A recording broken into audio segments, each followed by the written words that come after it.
today's topic is activity forecasting and how that can support a cost forecast as well.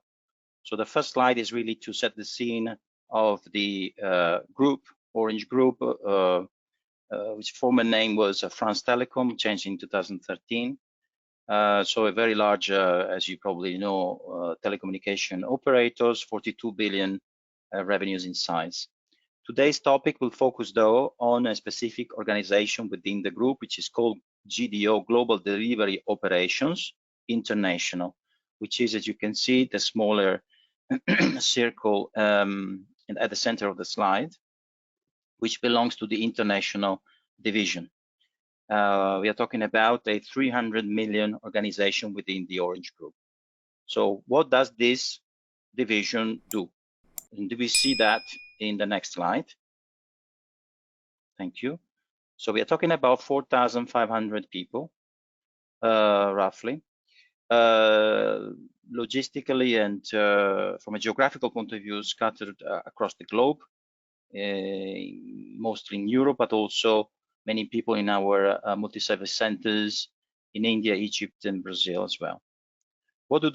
They are producing activities. We are talking about technical operators, so project managers, customer service managers, technical managers, field engineers, and they produce fundamentally activities. So they configure network, they perform installations, they maintain or change ports, they produce reports, they maintain devices. So fundamentally, they produce lots of activities, which of course are measured.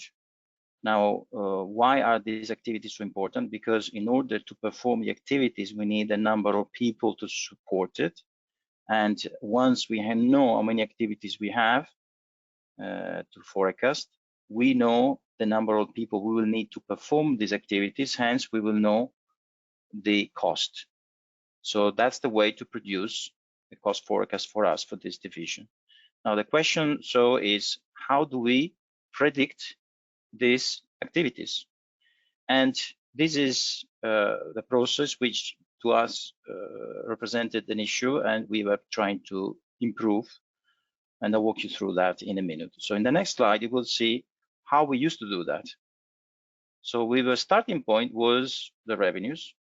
So we used to receive very, very detailed reports by customer. So just to give you a picture, we are talking about thousands and thousands of lines, which were manually analyzed by many operators in our teams. And through this manual analysis, we were able to determine what was the level of activities which was necessary to conduct for a specific customer.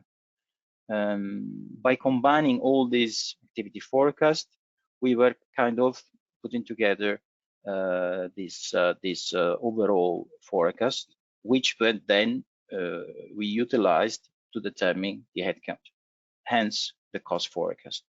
Now, what was the problem with this process? First of all, although it had some accuracy for certain customers, overall, on the whole, it was relatively inaccurate.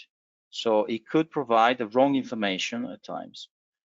But the really big issue with this was that it's also extremely time consuming to perform. Many people involved for a very long period of time.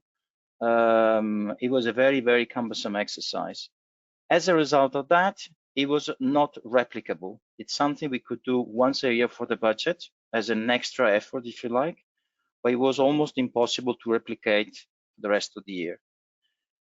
It did provide some also pluses, the fact that there was some view by customer, and it was also a collective effort, so the fact that it was a shared exercise. So how have we tried to, and hopefully successfully, improve and modify this logic?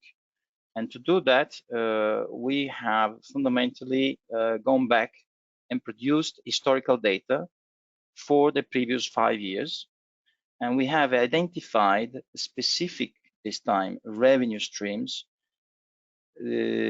specifically dedicated and linked to the activities that we wanted to forecast. So rather than looking at revenues in total, we identified specific revenue streams which were directly linked to these activities. We then studied the relationship over the last 5 years between these revenues and the activities to see if there was any historical correlation and to establish a percentage of relationship. We did find some relationships which were more or less fixed over a period of time. Now, it would be impossible in the format of today call to provide you more details on how this relationship worked, but let's just say that we found for 6 processes a very good correlation. The correlation doesn't mean they moved in the same way.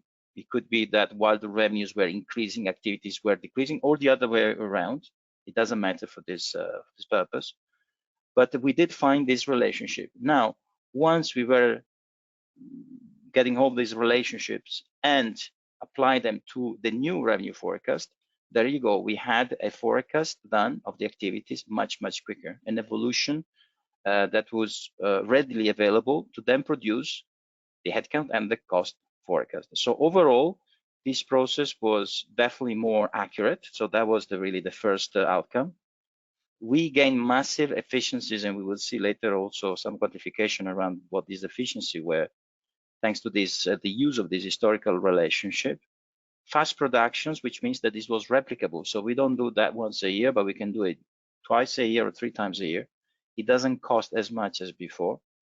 But also one important, I would say, side effect of this implementing this process was that we had to understand in depth the relationship between this revenue and these activities and the reasons why certain evolutions appear to us moving in certain ways. So it was a very good exercise also of understanding, and for us this was definitely a huge plus.